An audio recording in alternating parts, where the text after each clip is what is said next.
చెందుతాడు, వినియోగిస్తాడు. అర్థమైందా? అంటే మోడిఫైడ్ బ్లూమ్స్ టాక్సానమీకి వచ్చేసరికి అంతకుముందు ఏముందండి? ఓన్లీ జ్ఞానం అనండి. ఇప్పుడు జ్ఞానాన్ని పొందుతాడు అంటే ఇంగ్ ఫామ్ కంటిన్యూస్ గా వస్తుంది. నాలెడ్జింగ్, ఓకేనా? Applying, okay. రెండోది ఏంటండి? అవగాహన, అండర్స్టాండింగ్.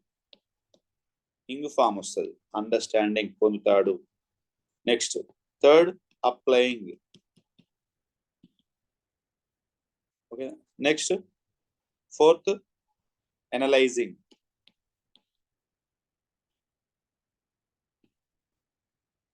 అయితే ఎవాల్యుయేషన్ 5వ స్థానంలో ఉన్న సింథసిస్ ఏమో 6వ స్థానంలోకి పోతుంది. సంశ్లేషణ 6వ స్థానంలో ఉన్న మూల్యాంకనం 5వ స్థానంలోకి వస్తుంది. ఇది ఎవాల్యుయేటింగ్. సింథసిస్ ని పేరు మారుస్తారండి. పేరు నేను చెప్తాను. పేరు సింథసిస్ ని క్రియేటింగ్ రైట్.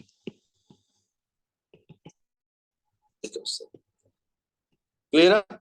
సింథసిస్ అనేది, సంశ్లేషణ అనేది క్రియేటింగ్ గా మారుతుంది. ఓకేనా? సో ఇది ఇంగ్ ఫామ్ వస్తుంది అన్నట్టు, అంటే కంటిన్యూస్ టెన్స్ లోకి వస్తుంది. అంటే చేస్తాడు. అంతకుముందు అవగాహన, ఇప్పుడు అవగాహన పొందుతాడు, ఓకేనా? వినియోగిస్తాడు, ఓకేనా? విశ్లేషిస్తాడు, మూల్యాంకనం చేస్తాడు, అంటే ఎవాల్యుయేటింగ్. ఇంగ్ ఫామ్ లోకి వస్తాయి మోడిఫైడ్ బ్లూమ్స్ టాక్సానమీ. జ్ఞానం పొందుతాడు, అండర్స్టాండింగ్, అప్లయింగ్, ఎనాలిసింగ్, ఎవాల్యుయేటింగ్. ఇది ఒకటి ఇంపార్టెంట్ అండి.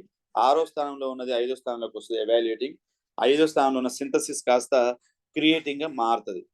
ఓకేనా? క్రియేటింగ్ గా మారుతుంది. ఇది ఒకటి మోడిఫైడ్ బ్లూమ్స్ టాక్సానమీ. ఇంకేమైనా మిస్ అయిన కాన్సెప్ట్స్ ఉన్నా నేను చూస్తాను, మళ్ళీ ఒకసారి చూస్తాను. ఓకే, అవి కూడా అమ్మ చెప్పాలి. అర్థం కావట్లేదండి. హలో. Okay sir. రైట్ అండి, రైట్.